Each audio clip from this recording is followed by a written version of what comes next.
ये कहानी ब्रैंडन नाम के आदमी के ऊपर आधारित है जो एक पलंग-तोड़ एडिक्ट है और उसका सबसे इम्पोर्टेंट काम भी यही है। लेकिन एक दिन अचानक उसकी बहन उसके साथ आके रहने लगती है जिससे उसकी पूरी जिंदगी बदल जाती है। आज मैं जिस मूवी को एक्सप्लेन करने वाला हूँ इस मूवी का नाम है शेम और ये मूवी 2011 में रिलीज हुई थी। मूवी के स्टार्टिंग सीन में हम ब्रैंडन को देखते हैं। ब्रैंडन एक पलंग-तोड़ एडिक्ट है और वो न्यूयॉर्क सिटी में रहता है और वो अपने अंदर के शैतान को शांत करने के लिए कई बार प्रोस्टिट्यूट गर्ल को भी बुलाता है। उसके दिमाग में 24 घंटे बस यही चलता रहता है और वो मॉर्निंग में उठ के सबसे पहले मास्टरबेट करता है। एक दिन ब्रैंडन मेट्रो से कहीं जा रहा था और वो मेट्रो में बैठी सामने एक लड़की को काफी देर से देख रहा था। ब्रैंडन की गंदी निगाहों से वो लड़की थोड़ा अनकंफर्टेबल हो जाती है और अपना स्टॉप आने के बाद वो जल्दी से उतर जाती है। ब्रैंडन भी उसका पीछा करता है लेकिन ज्यादा भीड़ होने के कारण ब्रैंडन उसे ढूंढ नहीं पाता, जिसके कारण उसका स्पाइडरमैन नाराज हो जाता है। ब्रैंडन इतना बड़ा ठरकी था कि उसने अपने ऑफिशियल सिस्टम में भी खाली एडल्ट वीडियोस भर रखी थी।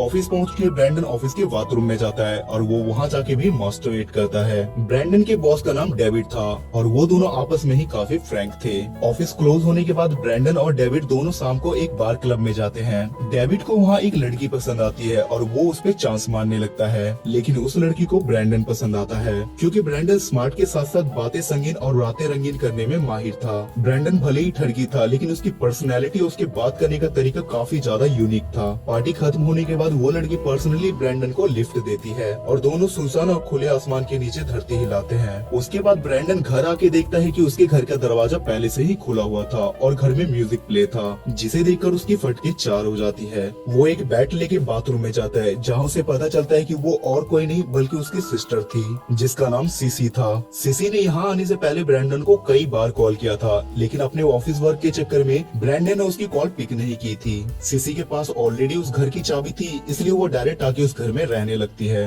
दरअसल सीसी एक सिंगर है और न्यूयॉर्क में उसका एक शो होने वाला था। वो न्यूयॉर्क में अपने बॉयफ्रेंड के साथ रहने वाली थी लेकिन उसका बॉयफ्रेंड उसे धोखा दे देता है, इसलिए सीसी को अपने भाई ब्रैंडन के पास आना पड़ा। ब्रैंडन को इन सब चीजों के बारे में पता चल जाता है इसलिए वो सीसी को वहाँ रहने की इजाजत दे देता है। नेक्स्ट डे सीसी अपना गाना सुनाने के लिए ब्रैंडन को अपने शो में बुलाती है। ब्रैंडन उससे बोलता है कि अगर मेरा काम जल्दी से खत्म हो गया तो मैं डेफिनेटली तुम्हारे शो में आऊंगा। ऑफिस आने के बाद ब्रैंडन को पता चलता है कि सिस्टम में वायरस आने के कारण उसे डेटा रिकवरी के लिए भेज दिया गया है। उसके बाद उसका बॉस डेविड उससे फिर से पूछता है कि क्या तुम मेरे साथ शाम को क्लब चलोगे, जिस पे ब्रैंडन साफ मना कर देता है और बोलता है कि आज रात मुझे अपनी बहन के म्यूजिक शो में जाना है, जिस पे डेविड भी उसके साथ जाने के लिए तैयार हो जाता है। नेक्स्ट सीन में ये दोनों वहाँ पहुँच जाते हैं और सीसी का गाना सुन के ब्रैंडन की आंखें नम हो जाती हैं। डेविड को भी उसका गाना बहुत पसंद आता है और वो ब्रैंडन से बोलता है कि तुम्हारी सिस्टर बहुत अच्छी गायिका है। बातों ही बातों में डेविड सीसी को फ्लर्ट करने लगता है और सीसी को भी डेविड में इंटरेस्ट आता है, लेकिन ब्रैंडन को ये सब कुछ ठीक नहीं लगता। लौटते समय ये लोग एक टैक्सी में आते हैं और सीसी और डेविड कार में ही एक दूसरे को किस करने लगते हैं। ये देख के ब्रैंडन को काफी बुरा लगता है क्योंकि उसे डेविड के नेचर के बारे में पता था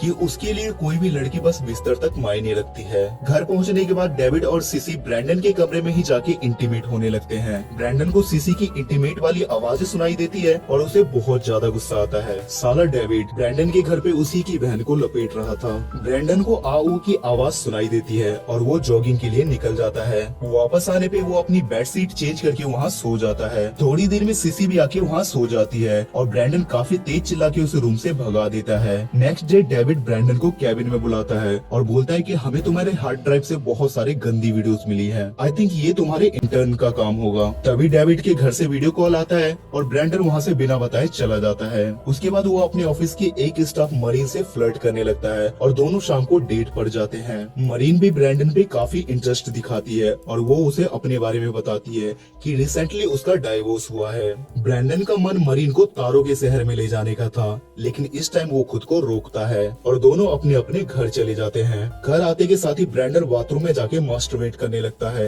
लेकिन अनफॉर्चुनेटली वो गेट बंद करना भूल जाता है। तभी अचानक वहाँ सीसी आती है और वो उसे मास्टरबेट करते हुए देख लेती है। बाहर से ब्रैंडन का लैपटॉप मिलता है जिसमें एडल्ट वेबकैम चल रहा था। तभी ब्रैंडन वहाँ की लैपटॉप बंद कर देता है और वो सीसी को बुरा भला सुनाता है क्योंकि वो फुल्ली एक्सपोज्ड हो चुका था। सीसी उसे सॉरी बोल के घर से बाहर चले जाती है और ब्रैंडन अकेले में बैठ के काफी देर तक सोचता है और वो अपने सारे गंदे मैगजीन, सीडी, लैपटॉप सबको कूड़े में जाके फेंक देता है। अगले दिन वो ऑफिस में जाते के साथ ही मरीन को किस करता है और वो उसे एक होटल में ले जाता है और मरीन के साथ इंटीमेट होता है, लेकिन वो मरीन को सेटिस्फाइड नहीं कर पाता क्योंकि वो मेंटली डिस्टर्ब था। मरीन उससे बोलती है कि हम नेक्स्ट टाइम अच्छे से करेंगे। उसके जाने के बाद ब्रैंडन एक प्रोस्टिट्यूट गर्ल को बुला के खुद को सेटिस्फाइड करता है। रात को ब्रैंडन टीवी देख रहा था और वहाँ सीसी आके बैठ जाती है। ब्रैंडन सीसी से बोलता है कि तुमने ये सब कुछ अच्छा नहीं किया, डेविड एक शादीशुदा इंसान है। सीसी बोलती है कि मुझे इसके बारे में कुछ भी नहीं पता था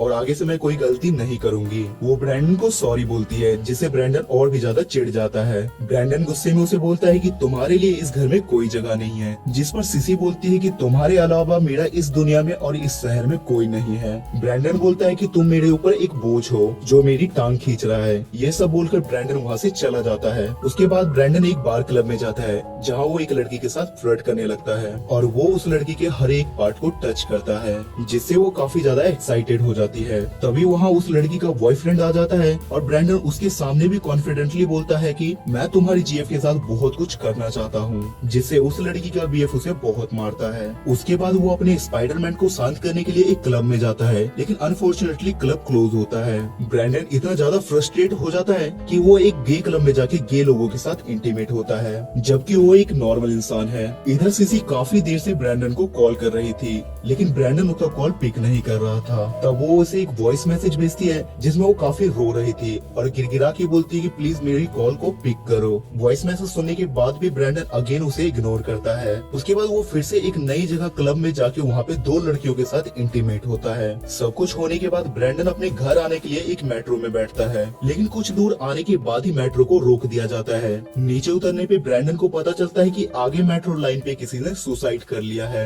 ये सुनकर ब्रैंडन के मन में सीसी को लेके अजीबोगरीब ख्याल आने लगते हैं और वो लगातार सीसी को कॉल करने लगता है, लेकिन सीसी अब कॉल पिक नहीं कर रही थी, जिससे वो और भी ज्यादा डर जाता है। उसके बाद वो भागते हुए अपने घर पहुंचता है। घर पहुंचने के बाद उसे पता चलता है कि सीसी ने अपने हाथ की नस काट के सुसाइड करने की कोशिश की है। ये देखकर ब्रैंडन उसे देख के काफी ज्यादा रोने लगता है क्योंकि उसकी ब्लडिंग बहुत ज्यादा हो चुकी थी, लेकिन उसे पता चलता है कि सीसी अभी मरी नहीं है, इसलिए वो जल्दी से एम्बुलेंस को बुला के उसे एक हॉस्पिटल में एडमिट करवाता है और सीसी बच जाती है। जब सीसी को होश आता है तो ब्रैंडन उसे देख के काफी खुश होता है। उसके बाद ब्रैंडन बाहर रोड पर चलने लगता है। तभी वहाँ बारिश होनी स्टार्ट हो जाती है और ब्रैंडन बीच रोड पे बैठ के फूट फूट के रोने लगता है क्योंकि उसे रियलाइज होता है कि वो अपनी लाइफ में कितना कुछ गलत कर रहा था। अब वो डिसाइड करता है कि वो खुद को बिल्कुल बदल देगा और वो बिल्कुल ऐसा ही करता है। कुछ दिनों बाद उसे मेट्रो में वही लड़की दिखाई देती है जो मूवी के स्टार्टिंग सीन में दिखी थी। वो काफी देर से ब्रैंडन को देख रही थी और उसके साथ फ्लर्ट कर रही थी और इस बार वो लड़की ठरक दिखा रही थी और ब्रैंडन उस पर ध्यान नहीं देता और वो उसे इग्नोर कर देता है। इसका मतलब ब्रैंडन अब सच में बदल चुका था,